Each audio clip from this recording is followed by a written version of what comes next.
ಟಿಪ್ಪು ಸುಲ್ತಾನ್ ಒಬ್ಬ ಕೊಲೆಗಾರ ಮತ್ತು ಅತ್ಯಾಚಾರಿ. ಜಿಹಾದ್ ಹೆಸರಿನಲ್ಲಿ ಲಕ್ಷಾಂತರ ಹಿಂದೂಗಳನ್ನು ಕೊಂದ, ಮತಾಂತರಿಸಿದ, ಅತ್ಯಾಚಾರ ಮಾಡಿದ ಮತ್ತು ಚಿತ್ರಹಿಂಸೆ ನೀಡಿದ. ಅವನ ಬಗ್ಗೆ ಪಠ್ಯ ಪುಸ್ತಕಗಳಲ್ಲಿ ಹೇಳದ್ದು ಇಲ್ಲಿದೆ ನೋಡಿ. ಮೈಸೂರು ಗೆಜೆಟ್ಗಳು, ವಿಲಿಯಂ ಕಿರ್ಕ್ ಪ್ಯಾಟ್ರಿಕ್ ಅವರ ಅನುವಾದಗಳು, ಲೂಯಿಸ್ ರೈಸ್ ಅವರ ದಸ್ತಾವೇಜೀಕರಣ ಮುಂತಾದ ಬಹುಮೂಲಗಳ ಐತಿಹಾಸಿಕ ದಾಖಲೆಗಳು ಟಿಪ್ಪು ಸುಲ್ತಾನನು 1 ಲಕ್ಷಕ್ಕೂ ಹೆಚ್ಚು ಹಿಂದೂಗಳನ್ನು ಕೊಂದನೆಂದು ಬಹಿರಂಗಪಡಿಸಿವೆ. ಪುರುಷರು, ಮಹಿಳೆಯರು, ಮಕ್ಕಳು ಮತ್ತು ವೃದ್ಧರು ಸೇರಿದಂತೆ ಸುಮಾರು 80,000ಕ್ಕೂ ಹೆಚ್ಚು ಹಿಂದೂಗಳಿಗೆ ಇಸ್ಲಾಂ ಧರ್ಮವನ್ನು ಸ್ವೀಕರಿಸಲು ಒತ್ತಾಯಿಸಲಾಯಿತು. ಟಿಪ್ಪು ಸುಲ್ತಾನ್ ತನ್ನ ಪತ್ರಗಳಲ್ಲಿ ಇದರ ಬಗ್ಗೆ ಅಲ್ಲಾಹ್ನ ಸಹಾಯದಿಂದ ನಾನು ಸಾವಿರಾರು ಹಿಂದೂಗಳನ್ನು ಮತಾಂತರಿಸಿದ್ದೇನೆ ಎಂದು ಬರೆದು ಹೆಮ್ಮೆ ಪಟ್ಟಿದ್ದ.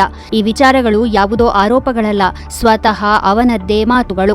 ಹತ್ಯಾಕಾಂಡದ ನಂತರ ಸಾವಿರಾರು ಹಿಂದೂ ಮಹಿಳೆಯರನ್ನು ಗುಲಾಮರನ್ನಾಗಿ ಕರೆದೊಯ್ಯಲಾಯಿತು ಮತ್ತು ಅವನ ಸೈನಿಕರು ಅವರ ಮೇಲೆ ಅತ್ಯಾಚಾರ ಮಾಡಿದರು. ಟಿಪ್ಪು ಸುಲ್ತಾನ್ ನೂರಾರು ಹಿಂದೂ ದೇವಾಲಯಗಳ ಮೇಲೆ ದಾಳಿ ಮಾಡಿ ನಾಶಪಡಿಸಿ ಲೂಟಿ ಮಾಡಿದ.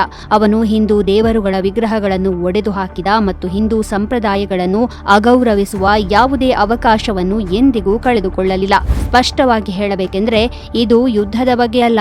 ಹಿಂದೂಗಳ ಬಲವಂತದ ಸುನ್ನತಿ, ಪವಿತ್ರ ದೇವಾಲಯಗಳ ನಾಶ, ಹಿಂದೂ ಆಚರಣೆಗಳ ಮೇಲಿನ ನಿಷೇಧಗಳು ಮತ್ತು ಮತಾಂತರಗೊಳ್ಳಲು ನಿರಾಕರಿಸಿದ ಯಾವುದೇ ಹಿಂದೂ ಸಮುದಾಯಕ್ಕೆ ಕಠಿಣ ಶಿಕ್ಷೆಗಳು, ಇವೆಲ್ಲ ಟಿಪ್ಪು ಸುಲ್ತಾನ್ ಇಸ್ಲಾಂ ಧರ್ಮದ ಹೆಸರಿನಲ್ಲಿ ಮಾಡಿದ್ದ ಭಯಾನಕ ಕೃತ್ಯಗಳು.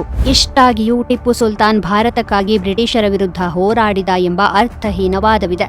ಖಂಡಿತ ಇಲ್ಲ. ಅವನು ಬ್ರಿಟಿಷರ ವಿರುದ್ಧ ಹೋರಾಡಲು ಒಂದೇ ಒಂದು ಕಾರಣ ಏನೆಂದರೆ ಭಾರತದಾದ್ಯಂತ ಇಸ್ಲಾಮನ್ನು ಸ್ಥಾಪಿಸುವ ಅವನ ಮಾರ್ಗಕ್ಕೆ ಬ್ರಿಟಿಷರು ಅಡ್ಡಿಯಾಗಿದ್ದರು ಅನ್ನೋದು. ನಿಜ ಹೇಳಬೇಕಂದ್ರೆ ಅವನು ಭಾರತದಲ್ಲಿ ಇಸ್ಲಾಮಿಕ್ ಸಾಮ್ರಾಜ್ಯವನ್ನು ರಚಿಸಲು ಸೈನಿಕರು ಮತ್ತು ಶಸ್ತ್ರಾಸ್ತ್ರಗಳಿಗಾಗಿ ಒಟ್ಟೋಮನ್ ಸಾಮ್ರಾಜ್ಯದ ಸುಲ್ತಾನನಲ್ಲಿ ಅಕ್ಷರಶಃ ಬೇಡುತ್ತಿದ್ದ. ಅವನ ಕನಸು ಸ್ವತಂತ್ರ ಭಾರತವಲ್ಲ, ಇಸ್ಲಾಮಿಕ್ ರಾಷ್ಟ್ರವಾಗಿತ್ತು. ಇನ್ನು ಟಿಪ್ಪು ಸುಲ್ತಾನನನ್ನು ಮೈಸೂರಿನ ಹುಲಿ ಎಂದು ಹೆಮ್ಮೆಯಿಂದ ಕರೆಯುವವರು ಇಲ್ಲೊಮ್ಮೆ ಕೇಳಿ. ಅಲ್ಪ ಬೆಂಬಲಕ್ಕಾಗಿ ಅವನು ಫ್ರೆಂಚರಿಗೆ ಅರ್ಧ ಮೈಸೂರನ್ನೇ ಬಿಟ್ಟುಕೊಡಲು ಸಿದ್ಧನಾಗಿದ್ದ. ಇಂತಹ ವ್ಯಕ್ತಿಯನ್ನು ನಾವು ವೀರ, ಹುಲಿ, ಸ್ವಾತಂತ್ರ್ಯ ಹೋರಾಟಗಾರ ಎಂದು ಕರೆಯುತ್ತಾ ಬಂದಿದ್ದೇವೆ. ಈ ಹಂತದಲ್ಲಿ ನಾವು ನಿಜವಾಗಿಯೂ ನಮ್ಮನ್ನು ಕೇಳಿಕೊಳ್ಳಬೇಕಾಗಿದೆ. ಲಕ್ಷಾಂತರ ಹಿಂದೂಗಳನ್ನು ಕೊಂದ, ಮತಾಂತರಿಸಿದ, ಅತ್ಯಾಚಾರ ಮಾಡಿದ ಮತ್ತು ಚಿತ್ರಹಿಂಸೆ ನೀಡಿದ ಮತ್ತು ಅವರ ಸಮಾಧಿಗಳ ಮೇಲೆ ಇಸ್ಲಾಮಿಕ್ ಸಾಮ್ರಾಜ್ಯವನ್ನು ನಿರ್ಮಿಸಲು ಪ್ರಯತ್ನಿಸಿದ ವ್ಯಕ್ತಿಯನ್ನು ನಾವು ಗೌರವಿಸಬೇಕಾ? ಭಾರತೀಯ ಪರಂಪರೆಯನ್ನು ನಾಶಪಡಿಸಿದ, ಭಾರತೀಯ ಭೂಮಿಯನ್ನು ತನ್ನ ವೈಯಕ್ತಿಕ ಲಾಭಕ್ಕಾಗಿ ವಿದೇಶಿ ಶಕ್ತಿಗಳಿಗೆ ಹಸ್ತಾಂತರಿಸಿದ ಮತ್ತು ಭಾರತದ ಸಾಂಸ್ಕೃತಿಕ ಗುರುತನ್ನು ಸಂಪೂರ್ಣವಾಗಿ ಅಳಿಸಿ ಹಾಕಿದ ವ್ಯಕ್ತಿಯನ್ನು ನಾವು ಗೌರವಿಸಬೇಕಾ?